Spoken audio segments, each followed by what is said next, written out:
Good morning, everybody. Good morning. Thank you for being here. It's wonderful to see our honored guests taking selfies with our students. This is great. We had a great conversation with a small group in the library, and I'd like to thank everybody for being here this morning. We are extremely honored to host this conversation, the first in what will be a busy week for our guests here in Maine. On behalf of our principal, Mr. Waltz, and our entire school, we'd like to welcome you to Deering High School.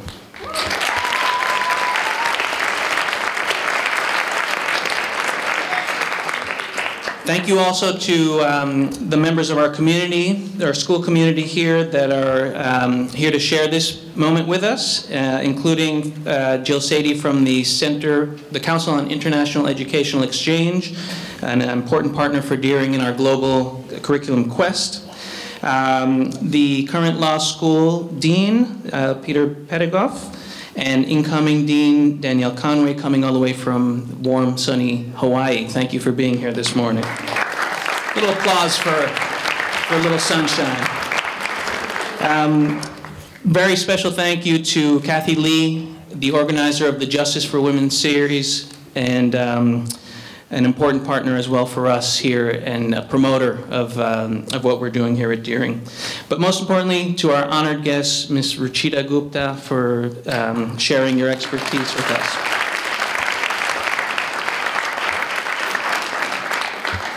As you know, the subject of our conversation today is human trafficking, and we will learn about some of the conditions that allow human trafficking to happen while we learn about people who are taking great steps to end it.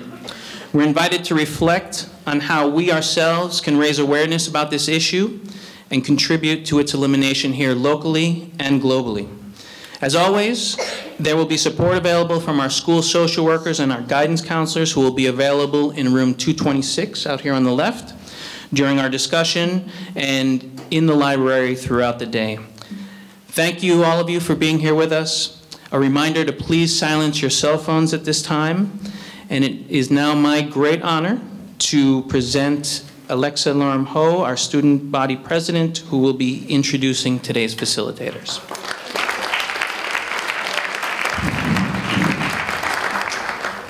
Good morning, and welcome to Deering. As a school focused on developing our global competence by investigating the world, recognizing perspectives, and communicating ideas and taking action, we hope to be prepared for life in an increasingly complex and interconnected world. Today, we will explore the issues and challenges of human trafficking, a complex and difficult topic to discuss. We have the opportunity to speak with someone who has dedicated her life to combating this global problem and to learn how we can contribute to a better world. The format for our discussion will begin with a brief introduction of our honored guest, a conversation facilitated by our moderators, and we will conclude with a special presentation from Mayor Brennan. Our moderators today are Maren Isak and Ms. Ali Tozier. Maren Isak is a junior at Deering. She is involved in many school activities such as the Unity Project, Natural Helpers, and out-of-school clubs such as Cultivating Community, a youth leadership agricultural program. Maren enjoys public speaking, empowering others, and learning about global issues. She is passionate about being involved in her community and trying to create a better world. After graduating from Deering High School, Maren plans to attend a university, pursue the health sciences, and do international humanitarian work. Ali Tozier is currently in her final year at the University of Maine School of Law. She grew up in Falmouth, Maine, attended Falmouth High School, and graduated from Williams College in 2009, where she received a degree in political science and film studies. Ali volunteered her time before law school in the United Kingdom, helping survivors of human trafficking get back on their feet financially, psychologically, and emotionally after years of abuse.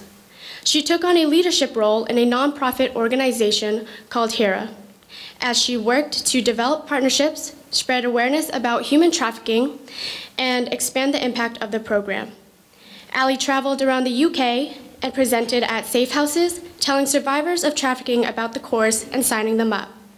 She collaborated with members of the Parliament and the Metropolitan Police. She created internship opportunities for American college students and she worked directly with the young women who had been trafficked. This experience changed her life, and in law school, she went on to write a research paper about the international law of human trafficking. Allie is working to spread awareness about the issue, wanting to have discussions about how to stop what has been termed modern slavery and how to best help those left in its wake. Thank you for being here, Allie. And Ali Toja will now introduce our very honored guest.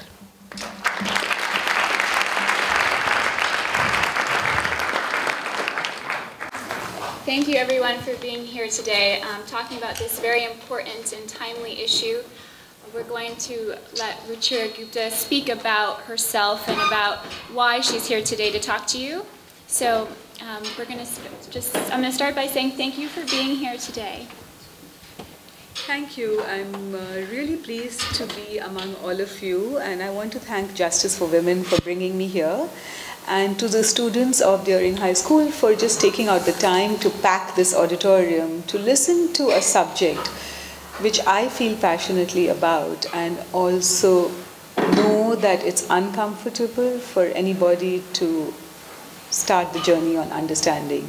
So I really am grateful that all of you are here and have taken out the time. Thank you so much. My own journey began as a journalist 18 years ago when I was researching another story in the hills of Nepal. And I came across rows of villages which didn't have any girls from age 15 to 45. And I asked the men who were sitting in the village drinking tea or playing cards where the girls and women were. And to my horror, I found the answer disturbing because they said, don't you know they are in Bombay? Bombay was 1,400 kilometers away. These villages were remote, cut off from the highway, far away, 2 or 3 hours away from the highway. No water, no electricity, no phone connections, nothing. And I found that in these villages, there was the local village procurer who could be an uncle, a neighbor, a father, a brother, who would go to poor starving farmers and offer them $50, $100 for their 13-year-old, 14-year-old daughters, offer her job in the big cities, or sometimes even tell them that she'll be in prostitution, but she'll have food in her stomach and a bed to sleep on. And these farmers would know no better and let their daughters go. These procurers would take them to the big cities of Kathmandu and Biratnagar, cluster together 3 or 4 girls, and then take them to the border of India and Nepal. And there, there would be the corrupt border guards, wink, wink, nod, nod, across the border to lodge keepers. And there these girls were locked up in very shabby places for 2 or 3 days till their spirits were completely broken. They were beaten, they were starved, they were drugged, they were told no one wants you at home. And then they were handed over to another set of transporters. These transporters would take them to the brothels of Bombay, Calcutta, Delhi, and there were pimps who would negotiate the price of these girls based on their beauty. By beauty, I mean fair-skinned, voluptuous, docile, and the younger the better.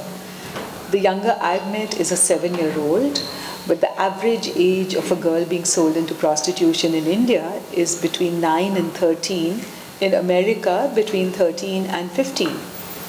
And then this girl would be handed over to brothel managers who would lock up these girls in small rooms with iron bars on the window and bring them out for 8 or 10 customers a night for the next 5 years.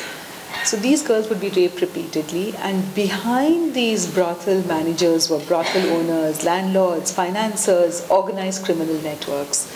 So as a good journalist, when I found that this existed, I decided to make a documentary. And I made a documentary for Canadian Broadcasting Corporation called The Selling of Innocence. It took me 18 months to make the documentary, and I spent a lot of time inside the brothels, talking to the women and girls, asking them their stories and understanding how they could not get out, how they died by the time they were 30 or 35, how they wanted a different future for their daughters. And it was a life-changing experience for me. I went on to win an Emmy for Outstanding Investigative Journalism for the documentary, but the night that I won the Emmy was the night that I decided that journalism was too limiting and I wanted to do more about the subject. So I quit journalism and did two things. I took a consultancy with the United Nations to figure out how women in prostitution were combating AIDS in Southeast Asia. And I also, with the 22 women in prostitution who had told their stories in the selling of innocence, I started an NGO called Apne Aap Women Worldwide. Apne Aap means self-empowerment and self-achievement in Hindi. And the reason we called it Apne Aap was because when I went back with my award to the brothels of Bombay, the women said, "What about us?" And I said, "I'm just a journalist. I don't know what can be done to change your lives. I can tell the story to expose the unfairness." And they said, "No, you can do something." And they said, "You can read and write, you have access to networks and money, so you can bring that to the table." And I said, "Well, I can bring that to the table if you learn how to fight also. You cannot be docile and silent to your own oppression." And I reminded them about a time when I was filming The Selling of Innocence, when they had actually protected me. Somebody had pulled out a knife on me when I was filming, saying, "You cannot film here." And these 22 women had formed a circle around me and said that, "No, we want her to tell our story to protect our daughters from the same future. And if you want to kill her, you have to kill us first." And the man slunk away because it would be too much trouble to kill 23 women. And so they rescued me. And I said, together, as we form an NGO, we will rescue each other. And that's how we started Apne Aap Women Worldwide. When I started Apne Aap Women Worldwide with the 22 women, the women had 4 dreams.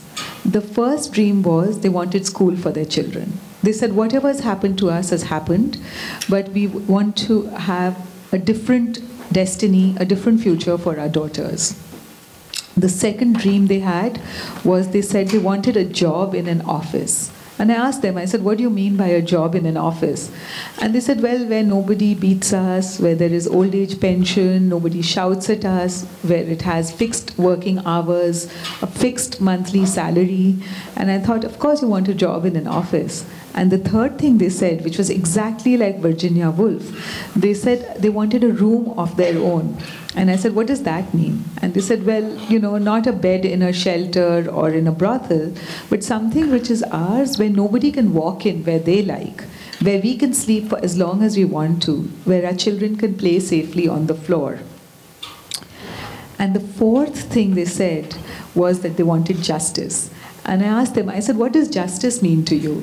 And they said 2 things. One was that they wanted to be protected. They said nobody was there to watch out for them when they were pulled out of school and pulled into a brothel. They said there was nobody because they were not, and I will, and the second thing was that they said they wanted those who had brokered away their dreams to be punished. So the pimps, the recruiters, the transporters, the whole trafficking chain, as well as the Johns. And based on those 4 dreams, we started Apne Aap, and we just basically rented a room inside a small school inside the red light district, hired a teacher, and the women formed a mothers group, and they would come and drop their kids to prepare them for school. And we started teaching the kids, and soon the kids were ready for admission into mainstream schools. And the principal refused admission, saying other parents will object that we are admitting children of prostituted women. So then we asked the mothers to organize and go and plead and beg and negotiate and campaign with the school principal to give admission to their children. And he did. So the women felt empowered and the children got into school. Today those very children are in colleges, have jobs. One of them is in a college in New York. Another one is an animation artist in Bombay. So things began to change for them. As the women saw the change in their kids, they began to want something else for themselves. And they said, we want a better house, we want to move out of the brothel, we want health care. We are suffering so much from the repeated body invasion. And so we said that to do that, they were like undocumented workers in India, because in India, if you are poor and if you are female, and on top of that, if you are low caste, then you're literally the person who's the last, L-A-S-T, not L-O-S-T. It could be L-O-S-T too. And very few things reach you, including birth certificates, voter ID cards. So basically, you're like an undocumented citizen. And so we asked the women to campaign to get government IDs, and they did. This led them to get government subsidies like food coupons and low-cost healthcare and loans to start small businesses, and that began to transform their lives. Because slowly the dependency on the brothel system came down, also the expenses went down, and they were able to begin to create their own exit strategy. And they began to find a voice, because in the same classroom where we taught their children, we began to teach the women how to campaign for these government IDs and subsidies. So how to articulate their problems, how to write, how to speak to the media, all of that. And through that, a whole process of what is called empowerment started. And now what has happened is that the dreams of those 22 women have spread. We have started working all over India inside red light districts and caste ghettos where there is intergenerational prostitution or prostitution passed down from mother to daughter, just because there were nomadic groups who were labeled as criminal tribes by the British, who were forced out of jobs, housing, and education, who ended up in small segregated areas on the edges of villages and ended up with pimping and prostitution as the only occupation open to them. And so we started going in there, and today we reach out to more than 20,000 girls, women, and their family members, linking them not just to jobs and livelihoods and schools, but actually now to filing cases against traffickers. We've managed to put 66 of the traffickers in jail, and we hope to put many more. And most importantly, we have also begun to lobby for better laws and policies. And after the 16th December bus rape, we have actually managed to play a role in marching on the streets and giving the language for trafficking in the new anti-rape law. So, you know, things have changed and changed and changed, and also my own work from Apne Aap has grown to building the field on human trafficking. So I worked with NGOs all across the world, including in the United States with Equality Now, Coalition Against Trafficking in Women, to change the US law on trafficking called the Trafficking Victim Protection Act. I went and testified to the US Senate for its passage, to create a UN protocol to end trafficking in persons, also passed in the year 2000. And now I teach a course at New York University, which I have designed and developed, called Movement Building to End Human Trafficking and Sex Trafficking as Gender-Based Violence. So now it's become a field, and there are 110 countries in the world who have signed on and are changing laws and policies to combat trafficking. I go and help countries create new laws. I have spoken to South African Parliament, French Assembly, and Icelandic Parliament, and so many places to ask them to change laws. And so this is the breadth of my work and my introduction, and also what Apne Aap does. I think I've introduced you to everything, the whole story. So I know that you've been doing a lot of work with others in human trafficking and many people, hundreds of people. So I wanted to start out by asking you, human trafficking is a really big concept. So what are the different components in human trafficking, and why is it referred to as modern day slavery? Well, okay. So according to the United Nations Protocol, human trafficking is a combination of three things: act, means, and purpose. Purpose is always, always, as defined by the UN Protocol, exploitation. And exploitation then is further subdivided or categorized as prostitution, sexual exploitation, cheap labor, organ trafficking, domestic servitude, child soldiers, all of that. And the act, there's a whole list of things, but it's recruitment, transfer, transportation, harboring, and sale, purchase, kidnapping. The means are, so any one of these could be a component in trafficking.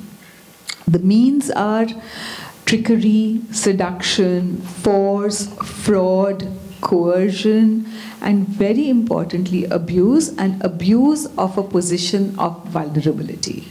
Now, the reason that we put abuse of a position of vulnerability into the UN protocol was because we recognized that many people are trafficked and can even say yes to being trafficked because they are unequal.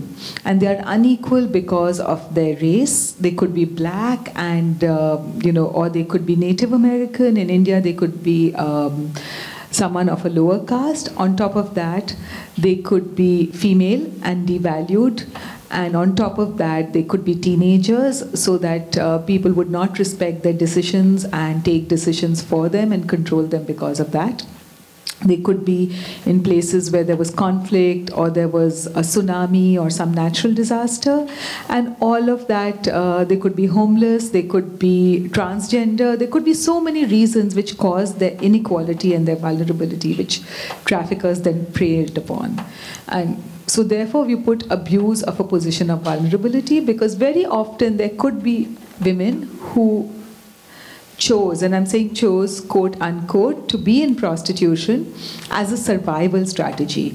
So we wanted to recognize that this choice was actually an absence of choice and not a real choice. And so to make sure that through the UN protocol, we shifted the blame from the victim to the perpetrator. So even if a woman chose to be in prostitution, to feed her child, to look after herself, she would still be considered a victim, and the person who bought her and sold her would be punished for taking advantage of her lack of choices. And so the UN protocol had a combination of act, means, and purpose. And as I mentioned to you, act was sale, purchase, kidnapping, harboring, recruitment, transfer, transport, any one of these, not all of these. And the means could be force, fraud, coercion, but also abuse and abuse of a position of vulnerability, and all for the purpose of exploitation. And I've already told to you what exploitation could be. From prostitution to domestic servitude to child labor to child soldiers, child marriage, organ trade, all of that. Now, what this protocol did was it differentiated human trafficking from migration and smuggling. Because migration may or may not end up as putting a person in an exploitative situation, but it's definitely not for the purpose of exploitation. And smuggling is just the way that, it's the illegal way that someone is taken across the border. But again, it's not for the purpose of exploitation.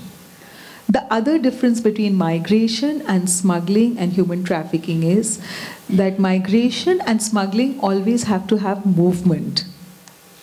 Human trafficking may or may not have movement. As I explained to you, it could just be somebody pimping a girl in an inner city. But he would be a trafficker because he has taken advantage of her vulnerability.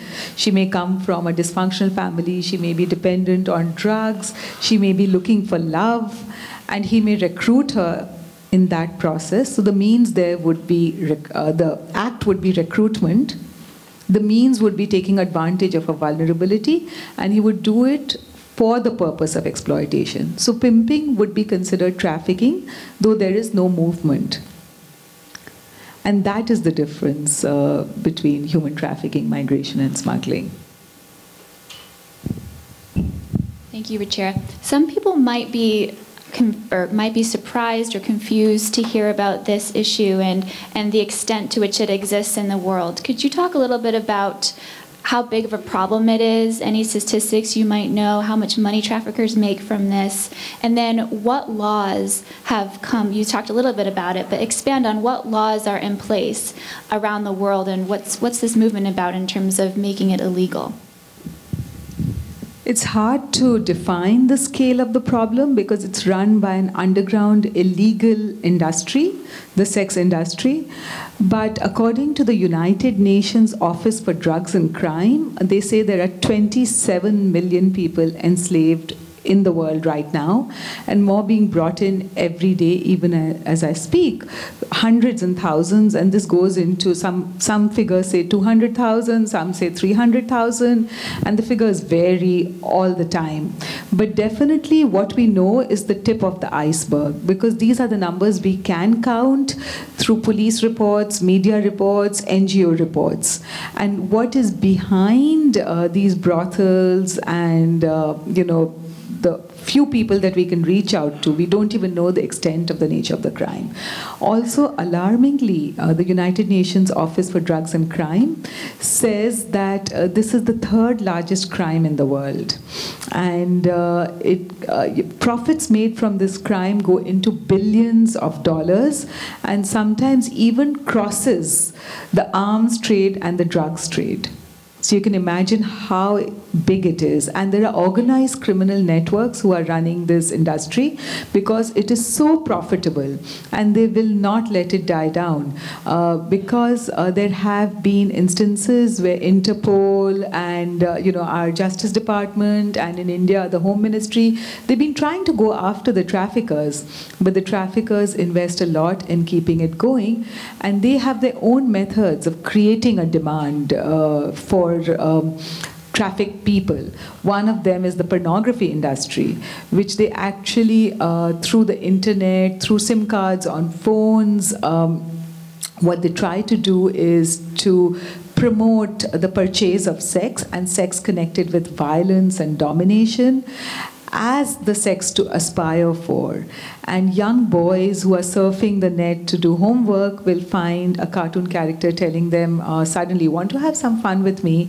And a few clicks later, they're watching a woman being penetrated into every part of her body. And she's crying, she's obviously in pain, but she's saying, yes, give me more. So it sends out a confusing message to the boy, who begins to think sex is connected with violence, and no means yes. And this is the kind of sex he begins to want. And it gets normalized, and he then becomes the future potential buyer of sex. The same is true for strip bars and dance bars, which are the gateways for finally the purchase of prostituted women and girls, and for boys not to know the difference between trafficking and prostitution, because trafficking is basically a process of which prostitution is one of its main outcomes. But what happens is they see smiling creatures which are put out through the sex ads, and they don't even know that she was trafficked, and they don't want to know by then because they become sex addicts. So this is a huge, huge problem we have in our midst, and what it is doing is creating a greater distance between boys and girls, men and women, cutting off empathy between the two of them. So sex which could be possible with collaboration is now sex with domination, and girls are getting commodified in the process as objects, and this is getting normalized more and more, and with the sex industry actually promoting campaigns where they are saying that sex is work, and saying that prostituted women should be called sex workers, and making us ignore that this livelihood is so inherently exploitative, because ultimately the repeated body invasion in this livelihood cannot be legislated away, and just forcing us to accept less for women and girls and making us think it's okay. So it's a huge problem, but on the other hand, the story of hope is that in the last 20 years, the world has recognized it as not just a huge problem, but as an urgent problem. And the United Nations has created a protocol called the United Nations Protocol to End Trafficking in Persons, especially women and children, which now 110 countries have signed on to, and each country is changing its laws to meet the standards of the UN protocol.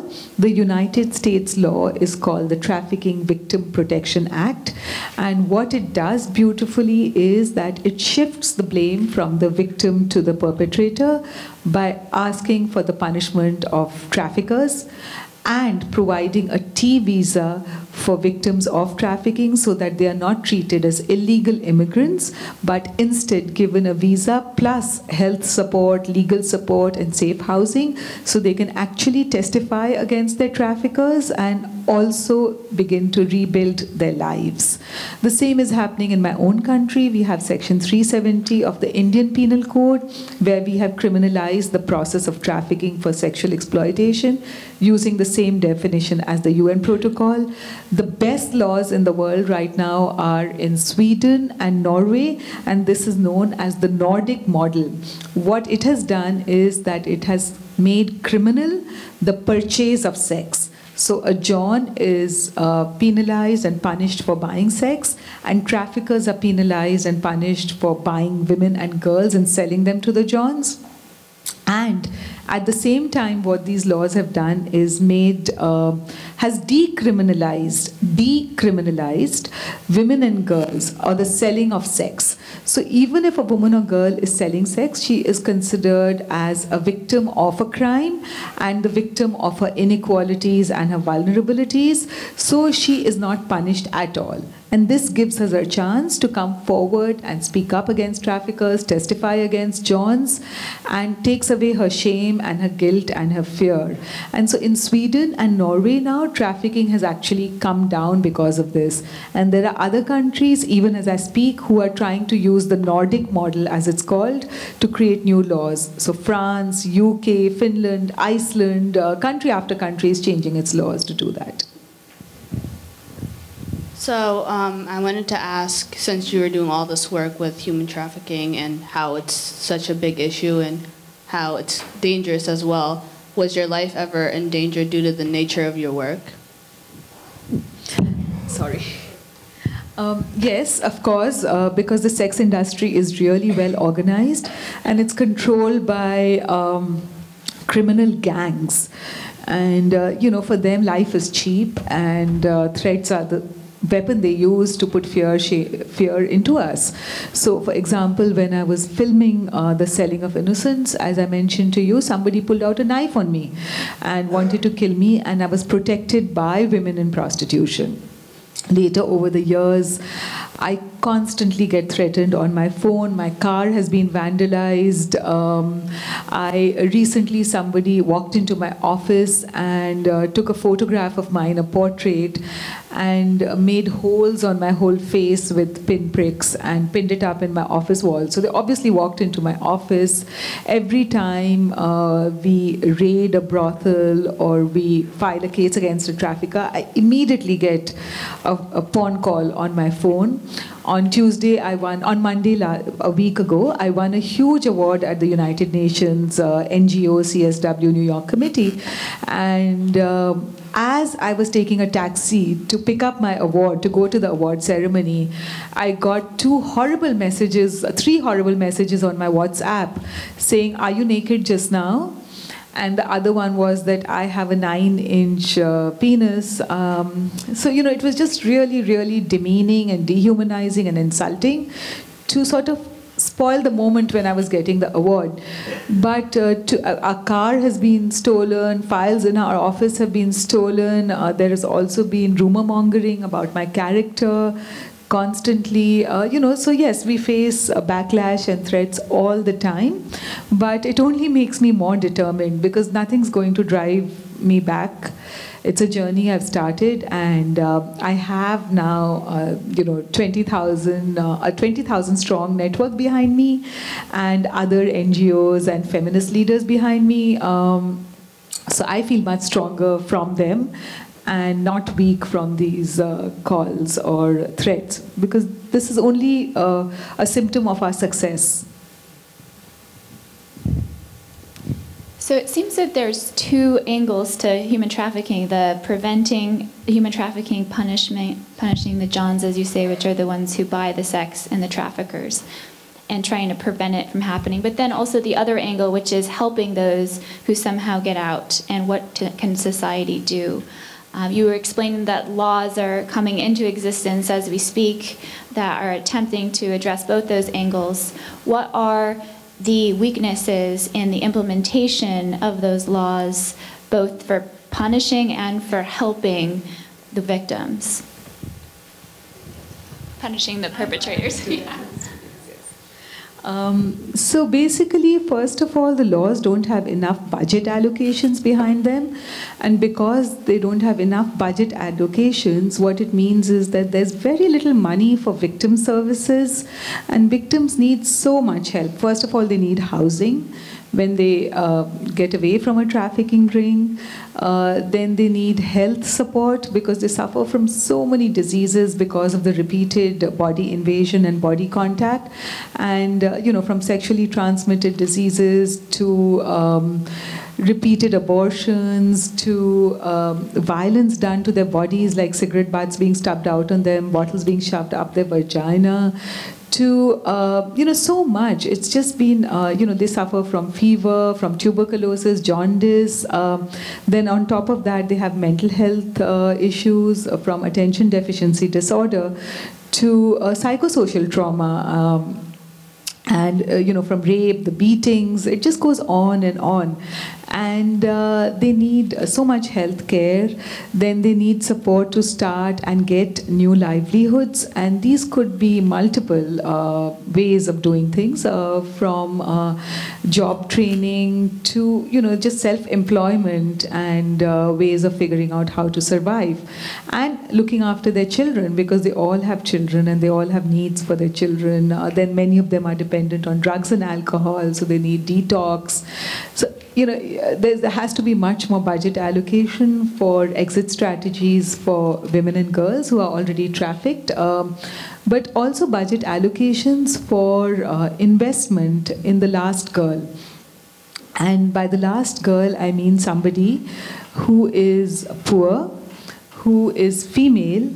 In India, she is the lowest caste and a teenager. In America, as I mentioned to you, she could be black or Native American. She's correlational.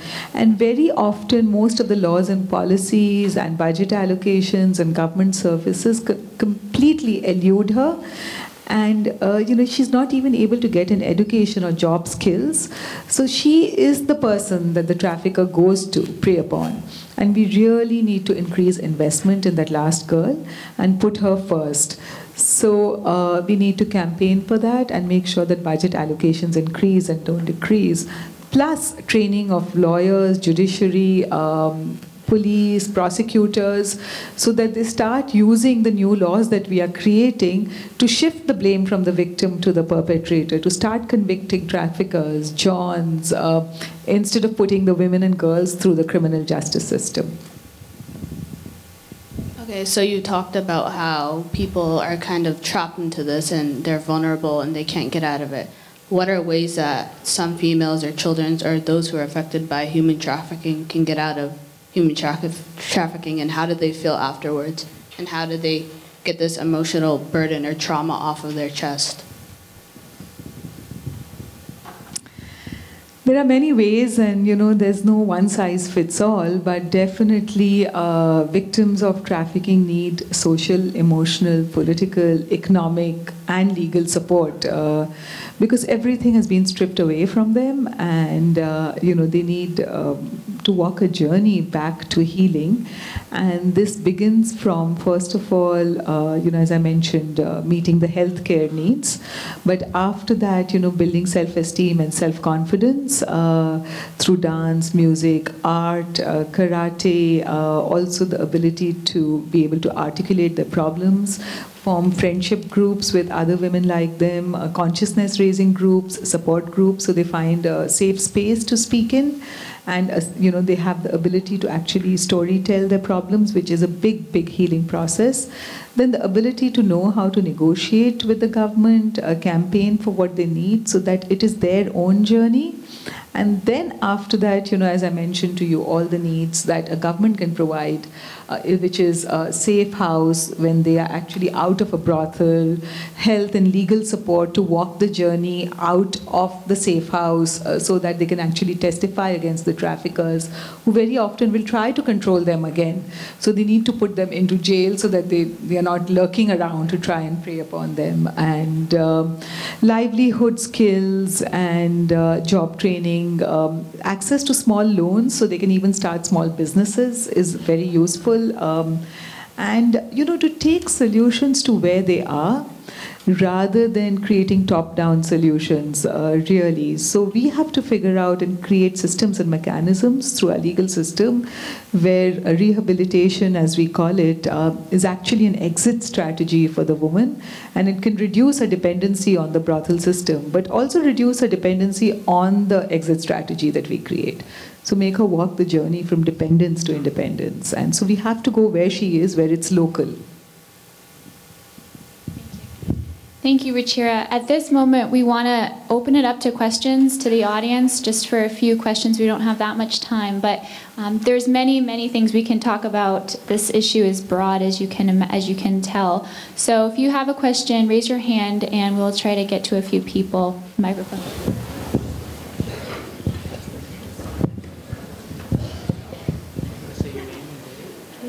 Okay, my name is Hayat and I'm a senior, and I find it really amazing that you call your organization Apne Aap, or empowerment, because you seem to do a lot of work empowering others. But where did you get the empowerment in yourself to kind of do this for other people? I took a stand and I gained an education, and I found that the courage of taking the stand was that it got me the education to know that the more courageous I was, the more likely I was to win, and the people that I felt scared of would lose their courage and their bravado and actually disappear. Just like I mentioned that story about the man who tried to pull a knife at me in the brothel, he disappeared because we found the courage to stand up to him. So I found that courage is contagious, and and that gave me more strength. So actually, over the years, I have become stronger and stronger. And I used to be a very, very shy and bookish person when I was in school. And when I became a journalist, I used to be scared to ask a question in a press conference, because I used to think, I don't know how to articulate a question. How will I speak up in front of so many people? But just because I cared enough, I found the courage, and now I can do it with ease. So that's how I found the strength, taking a stand.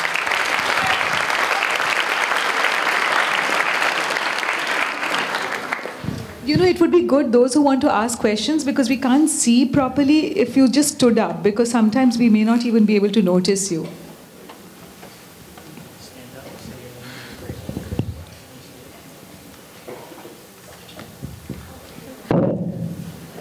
Hi, I'm Athani. I am in 9th grade. I am freshman. I want to ask you a question. How is the government of India helping with trafficking? The government of India in 2013 of April created a new law against trafficking. It is known as Section 370 of the Indian Penal Code, and it is based on the language of the United Nations Protocol. So we have criminalized the process of recruitment, transfer, transport, harboring, and receipt by the using the means of force, fraud, coercion, abuse, and the abuse of a position of vulnerability for the purpose of sexual exploitation. So we have a new law passed in 2013. So that is one huge step the government of India has taken. The other thing that the government of India is doing, which is not enough and not so well, is that slowly in some places where there are active NGOs, we have started to get more convictions against traffickers, and we hope that those convictions will increase. Also, a few years ago in partnership with the United Nations Office on Drugs and Crime, we did train police officers and prosecutors to look at trafficking as a crime, which should be punishing the perpetrator rather than the victim. But literally not enough has been done. My own NGO in Bihar, Bihar is a state in India, and my NGO Apne Aap actually filed a case against the state of Bihar, asking them to not protect traffickers and to invest more in the last girl. And luckily for us, we have won the case after 3 long years, and the judgment is in our favor, where the government has, the High Court has directed the government to create village committees to track all the last girls in that village, to monitor them, connect them to schools, and to also monitor all the police stations to see what they're doing against traffickers. This will be the last question. I think I can shout. You can shout. How much support do you feel like you have from men in positions of power around the world? Like, do you feel like you get more support from female government officials and heads of state? And I just wonder, it's an issue that really focuses on the vulnerability of women, but to combat it properly, we need men to really get on board too. And how supported do you feel by the men that you deal with? Increasingly, the support is increasing as men have begun to realize what trafficking is and what it does to a prostituted woman or girl. As the stories are getting out and women are speaking up, things are shifting. In this country, I've had big support from President Bill Clinton and Hillary Clinton. And President Clinton, in fact, gave me an award called the Clinton Global Citizen Award in 2009. And Hillary Clinton, as Secretary of State, had come to visit my NGO in Calcutta a few years ago, which gives us protection when we stand up to traffickers and want the policy establishment to help us. So I've had support from them.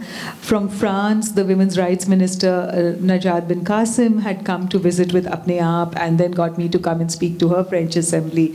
So I get some support from heads of state and government, increasingly more. You know, it's not as lonely as it used to be 18 years ago when people would say prostitution, it's as old as the hills, or men will be men, and, you know, why should I take on a single issue? It has increased, but of course we need more men to come on board, and we also have had some men who will not join, come what may. And you know, we can't convince them. There's an organization called Men Engage, and they had a conference in Delhi, and they would not even accept our abstracts to talk about a campaign that we were running called Cool Men Don't Buy Sex. But they would not even let our activists into the conference, in spite of a professor from New York who started the Men Engage campaign, and his name is Michael Kimmel. They did not even listen to their own person. So there's a huge divide, of course. Thank you, Ruchira, and thank you, everybody, for your questions. At this point, I'm just going to make a few conclusory remarks, and then we're going to have a special presentation. But as you leave today, think about everything that you've heard today and about your position and your power to raise awareness. This issue of human trafficking, it might be something that you just learned about or that you've known about for a few years, but it really is a new movement. It's not something that just started, it's just something that was invisible for a long time, right? So it's important to understand that we are lifting the veil as a world. Ruchira's talked about India, and she's talked about some of her experiences in other parts of the world, but this is a global problem, and it is happening in the United States, including Maine. So I encourage you to go forward and to continue this conversation, continue asking questions, continue researching what's going on and how you can help. And by spreading awareness and by talking about it and by seeing what we can do as a community to help people that need a little bit of help, we can really make a change. But you do have an important role. So with that, I will transition the mic.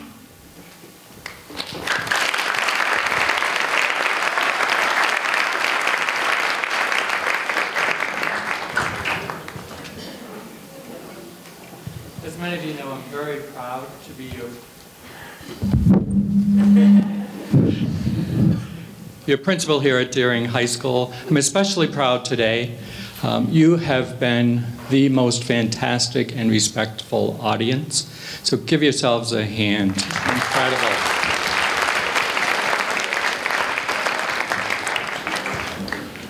We are pleased to have with us today Mayor Brennan. He is a person that has proven record as a friend and advocate for education in Portland Public Schools. His countless actions on behalf of our schools and his dedication to excellence speak for themselves.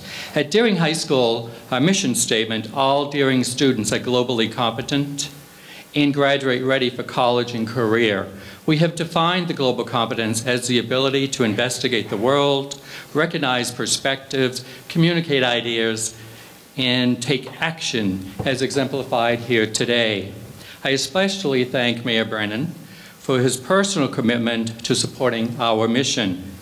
In late February, the mayor spoke at a kickoff event for a hunger project on this very stage. Now, the freshman class has invited him back to view their work, host our meeting, and enjoy locally sourced school lunch in the cafeteria. That was the clincher. Our esteemed mayor has moved the next meeting of his Mayor's Food Initiative to Deering High School, where the primary agenda item will be youth involvement in food issues. Over the past 4 weeks, students at Deering High School have been researching solutions to hunger and food security. With each class examining these issues in the context of their subject area, the committee members will be the authentic audience for this important work. We are extremely pleased that the mayor could be with us again today. As a small token of a much greater appreciation, I present Mayor Brennan with a DHS hat.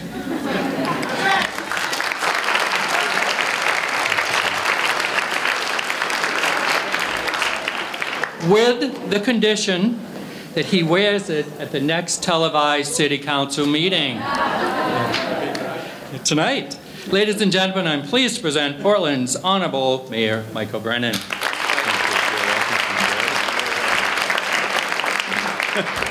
Well, I definitely didn't know I was going to get this award, Ira, and I hope everybody doesn't put the same condition on me when they give me T-shirts and awards that I have to wear them at city council meetings. But we do have a city council meeting tonight. I'd be more than happy to wear it. And as many of you know, because I've been here before, both my sons graduated from Deering High School. And last time I was here, I got a T-shirt, and so my oldest son got the T-shirt. My youngest son, though, is in Istanbul, so he won't be able to get the hat anytime real soon, but I'll put it aside for him. But I am extraordinarily pleased to be here on this day. First, I want to thank Kathy Lee for inviting me for the Justice and Women Lecture Series, and Peter Pedagoff from the law school that have put so much effort into this over the year. And it's great for the city of Portland to have people from around the world, international leaders, who come to the city and be able to share their knowledge, their wisdom, and to explain some of the things that they're working on around the world. And I'm very happy to have Ms. Gupta here today. We may think that human trafficking is something that happens in New York, Los Angeles, Chicago, Miami, or other places around the world, but unfortunately it happens here in Portland, Maine. And we are fortunate to have received several years ago a federal grant that is allowing us to work on human trafficking issues here in the city of Portland. We have a task force, we have collaboration with law enforcement officials. So it's very timely for you to be here because we recognize that this is an issue, again, that is not just other places in the world, but it's here. And it's great to have somebody come who's inspirational and can provide some direction to us and show the courage that you have shown standing up around the world to speak out on this issue. So I'm very pleased. I don't do this often, and since I've been mayor, I've given out probably less than a dozen keys to the city. But I'm very pleased to give you a key to the city today and welcome you back anytime that you come to the city of Portland.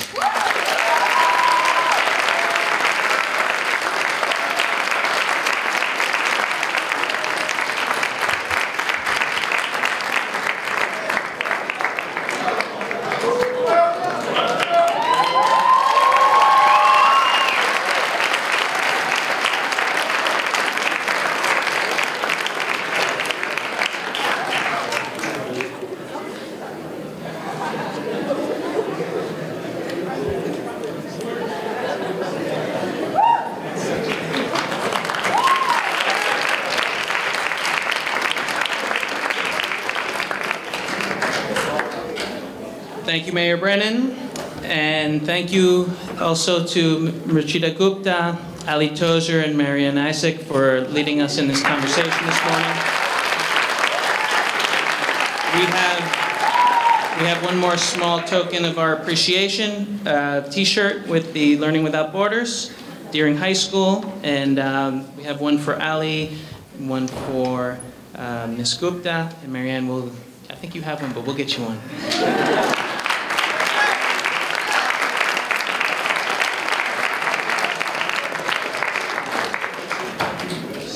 So